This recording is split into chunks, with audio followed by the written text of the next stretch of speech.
ऋषि कहते हैं, दैत्यों की सेना को इस प्रकार तहस नहस होते देख करके महादैत्य सेनापति चिक्षुर क्रोध में भरकर अंबिका देवी के पास युद्ध करने के लिए आगे बढ़ा। वह असुर रणभूमि में देवी के ऊपर इस प्रकार से बाणों की वर्षा करने लगा, जैसे ही बादल मेरुगिरी के शिखर पर पानी की धार बरसा रहे हों। तब देवी ने अपने बाणों से उसके बाण समूह को अनायास ही काट कर उसके घोड़े और सारथी को मार डाला। साथ ही उसके धनुष तथा अत्यंत ऊंची ध्वजा को भी तत्काल काट गिराया। धनुष कट जाने पर उसके अंगों को अपने बाणों से भेद डाला तथा धनुष, रथ, घोड़े और सारथी के नष्ट हो जाने पर वह असुर ढाल और तलवार लेकर के देवी की ओर दौड़ा। उसने तीखी धार वाली तलवार से सिंह के मस्तक पर चोट करके देवी की भी बाईं भुजा में बड़े वेग से प्रहार किया। राजन, देवी की बाह पर पहुंचते ही वह तलवार टूटकर गिर गई। फिर तो क्रोध से लाल आंखें करके उस राक्षस ने शूल हाथ में लिया और उसे उस महादैत्य ने भगवती भद्रकाली के ऊपर चलाया। वह शूल आकाश से गिरते हुए सूर्य मंडल की भांति अपने तेज से प्रज्वलित हो उठा। उस शूल को अपनी ओर आते देख करके देवी ने शूल का प्रहार किया। उससे राक्षस के शूल के 2 टुकड़े हो गए।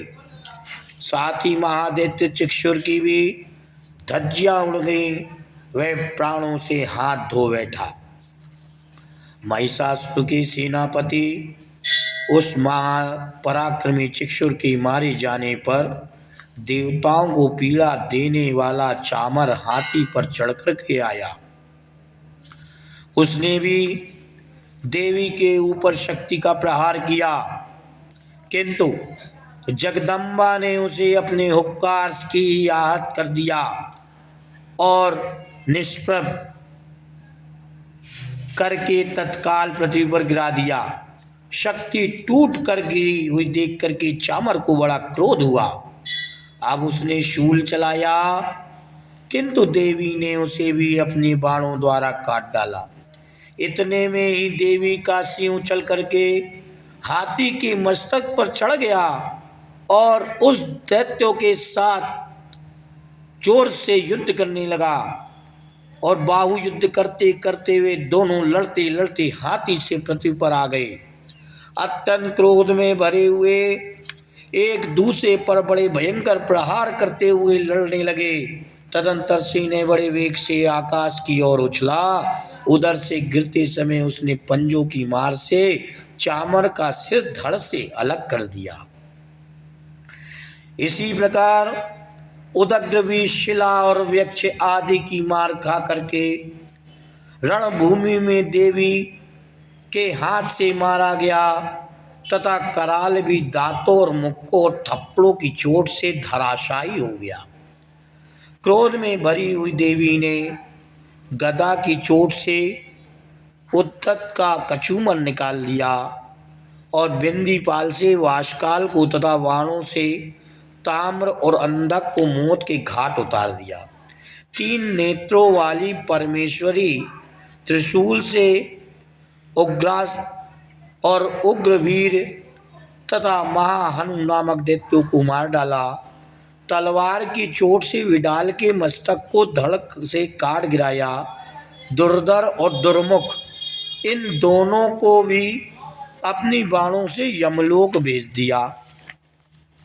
इस प्रकार अपनी सेना का संहार होते हुए देख करके महिषासुर ने भैंसे का रूप धारण करके देवी के गणों को त्रास देना आरंभ कर दिया। किन्हीं को थूतन से मार करके किन्हीं के ऊपर खुरों का प्रहार करके किन्हीं की पूंछ से चोट पहुंचा करके कुछ को सींगों से विदर्ण करके कुछ को गणों को वेग से किन्हीं को से नाद से कुछ को चक्कर दे करके और कितनों को निश्वास वायु के झोंके से धराशायी कर दिया। इस प्रकार गणों की सेना को गिरा करके वह असुर महादेवी के सिंह को मारने के लिए झपटा। इससे जगदम्बा को बड़ा क्रोध हुआ और उधर महापराक्रमी महिषासुर भी क्रोध में भरकर धरती को खुरों से खोदने लगा तथा वह सींगों से ऊंचे ऊंचे पर्वतों को उठा करके फेंकने लगा और गरजने लगा।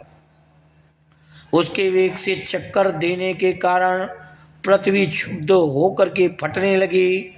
उसकी पूंछ से टकरा करके समुद्र सब ओर से धरती को डुबोने लगा।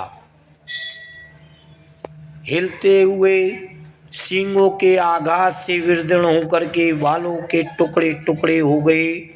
उसके श्वास की प्रचंड वायु के वेग से उड़े हुए सैकड़ों पर्वत आकाश से गिरने लगे। इस प्रकार क्रोध में भरे हुए उस आदित्य को अपनी ओर आते देख करके चंडिका ने उसका वध करने के लिए महान शोक किया और महान क्रोध किया और उन्होंने पास फेंक करके उस महान असुर को बांध दिया और महासंग्राम में बन जाने पर उसने भैंसे का रूप त्याग दिया। तत्काल से के रूप में वह प्रकट हो गया। उस अवस्था में जगदम्बा ने जो ही उसका मस्तक काटने के लिए तैयार हुई त्यों ही वह खड्गधारी पुरुष के रूप में दिखाई देने लगा। तब देवी ने तुरंत ही बाणों की वर्षा करके ढाल और तलवार के साथ उस पुरुष को भी बांध डाला और बीथ डाला। इतने में ही वह महान गजराज के रूप में परिणत हो गया तथा अपनी सूंड से देवी के विशाल सिंह की पैर पकड़ के खींचने लगा। खींचते समय देवी ने तलवार को आगे बढ़ाते हुए उसकी सूंड को काट डाला। तब उस महादैत्य ने पुनः भैंसे का शरीर धारण कर लिया और पहले की भांति चराचर प्राणियों सहित तीनों लोगों को व्याकुल करने लगा। तब क्रोध में भरी हुई जगन्माता चंडिका का बारंबार उत्तम मधु का पान करने लगे और लाल आंखें करके हंसने लगी। उधर वह बल और पराक्रम के मद से उन्मत्त हुआ राक्षस गर्जने लगा और अपनी सींगों से चंडी के ऊपर पर्वतों को फेंकने लगा। उस समय देवी अपने बाणों के समूहों से उसके फेंके हुए पर्वतों को चूर्ण करती हुई बोलते हुए उनका मुख मधु के मद से लाल हो रहा था और वाणी भी लड़खड़ा रही थी। देवी ने कहा, ओ मूढ़, मैं जब तक मधु पीती हूँ तब तक तू क्षण भर के लिए खूब गर्ज ले। मेरे हाथ से वहीं पर तेरी मृत्यु हो जाने पर अब शीघ्र ही देवता भी गर्जना करेंगे। ऋषि कहते हैं,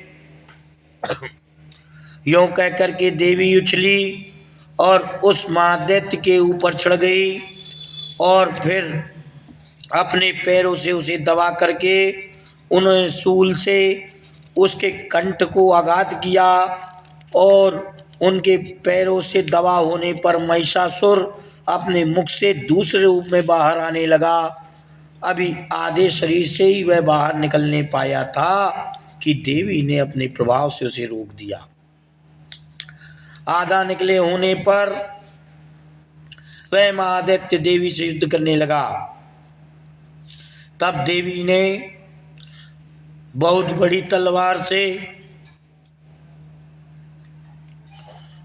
उसका मस्तक काट गिराया।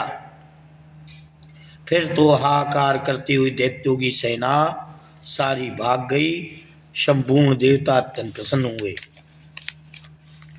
देवताओं ने दिव्य महर्षियों के साथ दुर्गा देवी का स्तवन किया। गंधर्वराज गाने लगे, अप्सराएं नृत्य करने लगी। बोलिए श्री महादुर्गा महारानी की जय। महाकालिका मैया, महासरस्वती माँ।